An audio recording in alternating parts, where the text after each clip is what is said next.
जय हिंद दोस्तों, वंदे मातरम, भारत माता की जय। मैं आपका अपना मोहम्मद यादव, आप देख रहे हैं एन इंडियन अपडेट। मित्रों, आज के अपडेट में हम एक बार फिर बात करेंगे अपनी हवाई ताकत के बारे में, जो कि चाइना और पाकिस्तान के सामने कहाँ ठहरती है और यदि कुछ कमियां हैं तो भविष्य में हम इसके लिए क्या तैयारी कर रहे हैं। खैर मित्रों, इस सब के बारे में तो बातें होती रहेंगी। आपसे अनुरोध है कि आप वीडियो को पूरा देखें, अंत तक हमारे साथ जुड़े रहें।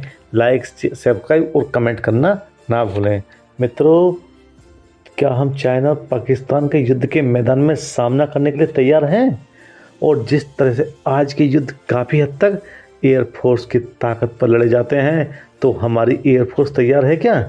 मित्रों, वर्तमान परिस्थितियों में, और वह भी तब जब हमारे दोनों एडवर्सरी चाइना और पाकिस्तान लगातार अपनी ताकत बढ़ा रहे हैं। चाइना के पास तो दो फिफ्थ जनरेशन के फाइटर प्लेन हैं और पाकिस्तान भी चाइना से 40 J-35 fifth generation fighter plane खरीद रहा है। उस समय मित्रों हम क्या कर रहे हैं? चाइना के दोनों फिफ्थ जनरेशन एयरक्राफ्ट J-20 और J-35 मित्रों स्टील्थ टेक्नोलॉजी से लैस हैं, मतलब उन्हें रडार से ट्रैक करना बहुत ही मुश्किल है। और दूसरी ओर हम अभी तक तेजस Mk-1A का प्रोडक्शन भी शुरू नहीं कर सके हैं। खैर मित्रों, इन सब के बीच एक तरफ जहां अमेरिका ने F-35A विमानों का ऑफर भारत को दिया है, वहीं दूसरी ओर भारत भी अपने AMCA यानी एडवांस मीडियम कॉम्बैट एयरक्राफ्ट पर काम कर रहा है। लेकिन AMCA के प्रोजेक्ट की जो रफ्तार है ना, इसके कंप्लीट होने में अभी कम से कम 10 साल और लगने वाले हैं। इसके अलावा 5 साल प्रोडक्शन में, यानी कि पहला फाइटर मिलने में हमें 15 साल मिलेंगे। तो क्या मित्रों हम 15 साल इंतजार करने के लिए तैयार हैं? और वो भी तब जब पाकिस्तानी एयरफोर्स भी J-35 खरीदने वाली है। और यदि इस दौरान पाकिस्तान को J-35 मिल जाते हैं तो क्या हमारी एयरफोर्स पाकिस्तानी एयरफोर्स का मुकाबला करने में सक्षम होगी? और 2 फ्रंट वॉर को तो छोड़ ही दें मित्रों, क्या हम 1 फ्रंट वॉर में भी संभालने की हालत में होंगे?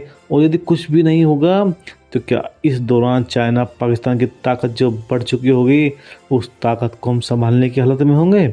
मित्रों, भारत के पास अभी जो 4th जनरेशन के एयरक्राफ्ट है ना, वो भी काफ़ी पुराने हो चुके हैं। वैसे भी हमारे पास 42 के अगेंस्ट में 31 स्क्वाड्रन हैं। हमारे पास 765 विमान होने चाहिए, जबकि हमारे पास उतने विमान नहीं हैं। लेकिन एक अच्छी बात यह है मित्रों कि हम लोग रशिया पर अपनी डिपेंडेंसी कम कर रहे हैं और अपने सैन्य उपकरणों में विविधता लाने की कोशिश कर रहे हैं। और मजबूरी में ही सही, रशिया भी ज़्यादा बेहतर डील के साथ अब सामने आ रहा है। जैसे अमेरिका भारत को F-35 की पेशकश कर रहा है, तो रशिया भी Su-57 को कंप्लीट टेक्नोलॉजी ट्रांसफ़र के साथ भारत को देने के लिए तैयार है।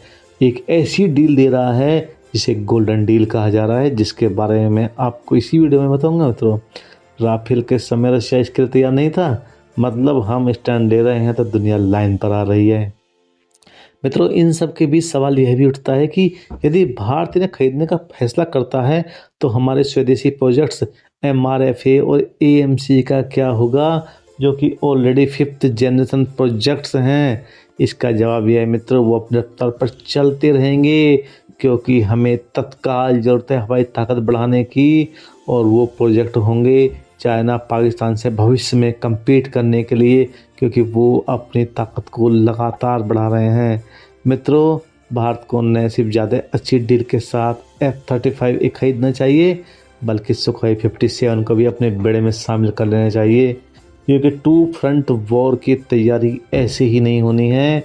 और वो तैयारी हमें भविष्य में नहीं करनी है, वो तैयारी हमें आज ही करनी है। 15 साल का इंतज़ार नहीं कर सकते।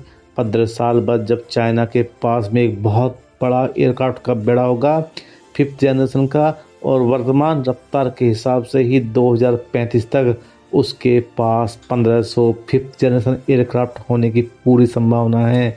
अगर हम आज शुरुआत नहीं करेंगे तो 2035 में हम उसके सामने कहाँ ठहरेंगे?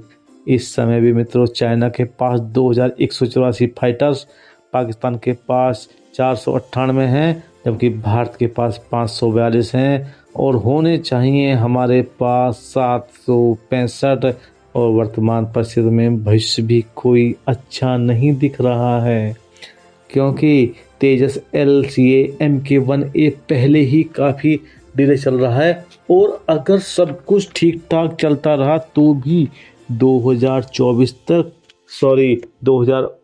तक 83 तेजस Mk1A, 120 LCA Mk2 2035 तक और 2036 तक MCA का प्रोडक्शन शुरू होने की उम्मीद है, वो भी तब जब सब कुछ ठीक ठाक चले।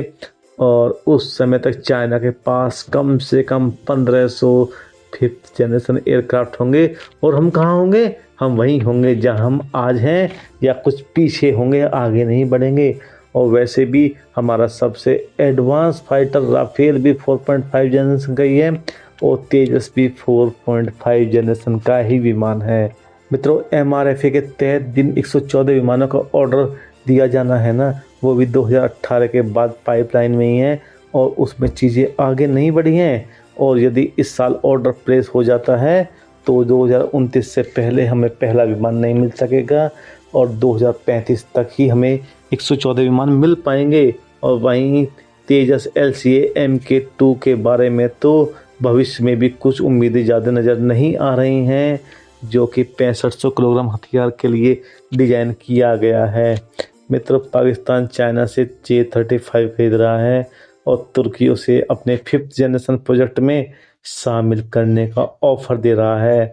मतलब 2030 तक पाकिस्तान और चाइना 5th जनरेशन एयरक्राफ्ट से लैस होंगे। और सबसे बड़ी बात, हमारे दोनों बॉर्डर्स पे दोनों देशों के पास में अलग अलग टेक्नोलॉजी से लैस अलग अलग कंपनियों के अलग अलग प्रकार के 5th जनरेशन एयरक्राफ्ट होंगे और हम AMC को डेवलप करने में ही लगे होंगे। मतलब इस समय बीमारी को जड़ से ख़त्म करने के लिए लंबे इलाज के साथ साथ इमीडिएट रिलीफ की भी ज़रूरत है और यह रिलीफ है F-35 और सुखोई 57। अब मित्रों, रिलीफ यही है या रिलीफ कुछ और भी है, इसके बारे में भी हम इसी वीडियो में बातें करेंगे। मित्रों, अब जहाँ तक दोनों के कंपैरिजन की बात है तो F-35 एक टेस्टेड विमान है, जबकि सुखोई 57 को अभी किसी लड़ाई में टेस्ट नहीं किया गया है।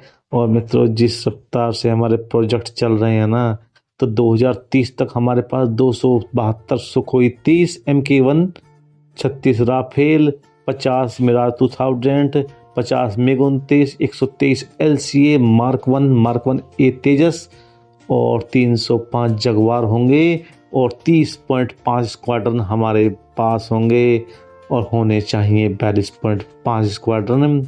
यदि इनमें 97 Mk1A और 120 Mk2 को भी जोड़ लें तो भी टोटल संख्या 33.5 स्क्वाड्रन की ही हो पाएगी और जिसकी संभावना काफ़ी कम है।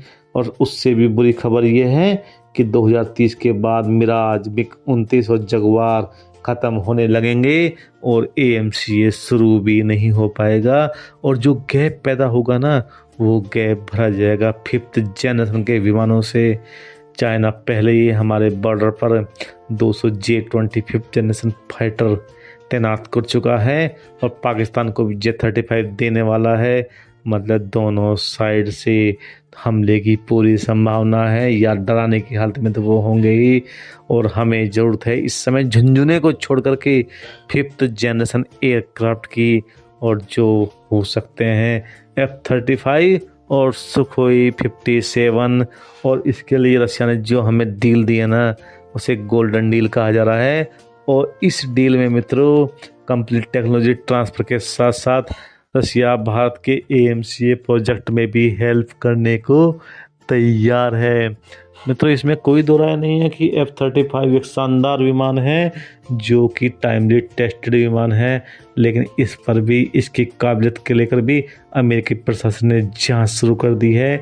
और वहीं सुखोई 57 पर भी इसकी काबिलियत पर कई डाउट हैं और वैसे भी इसे किसी बड़ी लड़ाई में टेस्ट नहीं किया गया है। और हमारे पास ऑलरेडी 4.5 जनरेशन राफेल है जो कि न सिर्फ टेस्टेड है पर कि हमारी फोर्सेज उसके साथ पूरी तरह कंफर्टेबल भी हैं। और इन हथियारों खरीदों में मित्रों सिर्फ हथियार ही शामिल नहीं होते हैं। किसी भी हथियार को सिर्फ कॉस्ट के आधार पर नहीं खरीदा जाता है, इसमें टेक्नोलॉजी, ट्रांसफ़र के साथ साथ हथियार की काबिलियत की एक ही पहलू होता है, हर एक पहलू हथियार काबिलियत भी नहीं होता है। एक जियो पॉलिटिकल रीजन भी होते हैं। इनके अलावा भारत हथियारों की खरीद में make in India, technology transfer, life span, timely delivery, performance जैसे बहुत सारे आयामों को चेक करता है। और ऐसा ना हो कि F-35 और सुखोई 57 की इस लड़ाई में राफेल दोनों के ऊपर भारी पड़ जाए।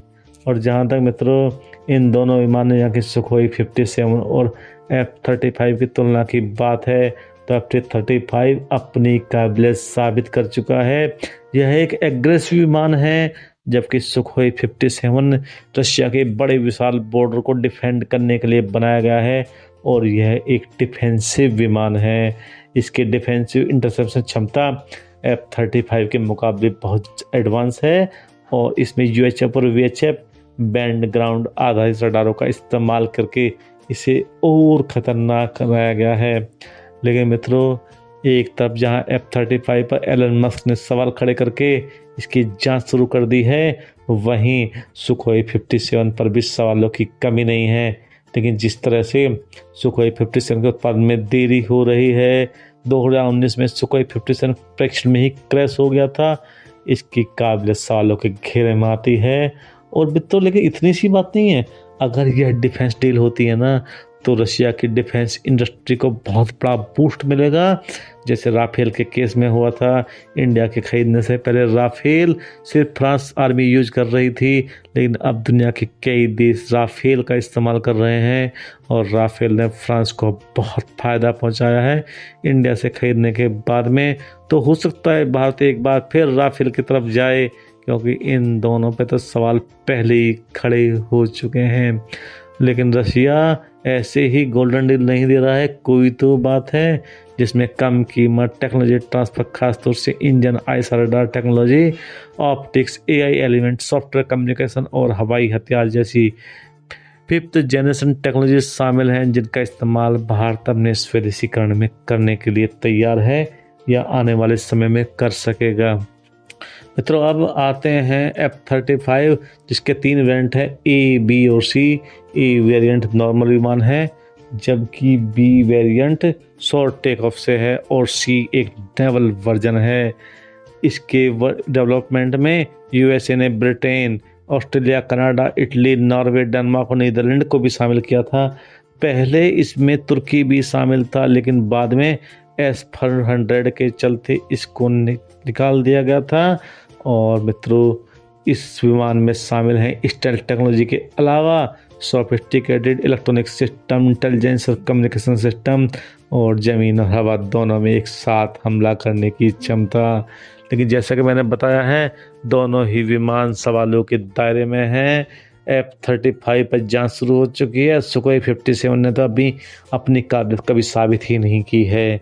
इसलिए हो सकता है भारत सरकार इन दोनों से हटकर वापस जाए अपने टाइमली टेस्टेड विमान राफेल के साथ और ज़्यादा बेहतर डील्स के साथ में।